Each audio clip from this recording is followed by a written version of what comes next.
Zee 24 तास एक पाऊल पुढे। वर्धा जिल्हा सहकारी बँक अडचणीत आली आहे। बँकेतून खातेदारांना फक्त 1000 रुपयेच काढता येत आहेत। त्यामुळे शिक्षकांचे पगार, सेवानिवृत्तींची पेन्शन आणि शेतकऱ्यांचं अनुदान थकलेलं आहे।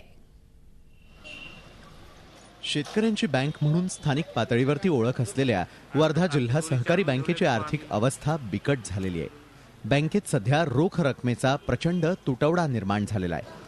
रिझर्व्ह बँकेने ठेवी घेण्यास निर्बंध घातल्यानं बँकेची ही अवस्था झालेली आहे। सध्या बँकेच्या खात्यातून फक्त 1000 रुपयेच काढता येत आहेत। याचा फटका शेतकरी, शिक्षक, पेन्शनर आणि खातेदारांना बसलाय। बँकेतून 1000 रुपयेच मिळत असल्यानं खातेदारांची आर्थिक नाकाबंदी झाली आहे। नोव्हेंबर पेढी डिसेंबर महिन्याचे जे वेतन बँकेला जमा झालेले आहे ती रक्कम बँक द्यायला तयार नाही आहे आणि आता डिसेंबर महिन्याचे पगार आमच्याकडे पाठवा, आम्ही पूर्ण पगार आम्ही तुम्हाला देऊ, अशा प्रकारची भूमिका बँकेने घेतली आहे।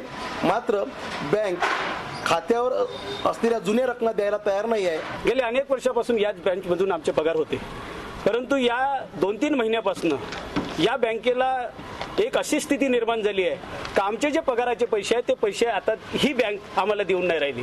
शेतीच्या कामांसाठी वेळेवरती पैसे मिळत नसल्यानं शेतकरी हवालदिल झालेले आहेत। अशीच परिस्थिती कायम राहिल्यास आंदोलनाचं हत्यार उपसण्याचा इशारा शेतकऱ्यांनी दिलाय।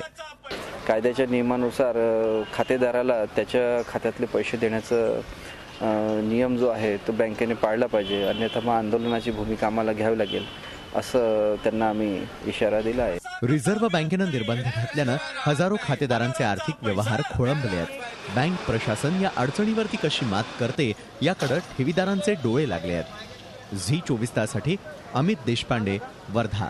झी 24 तास एक पाऊल पुढे।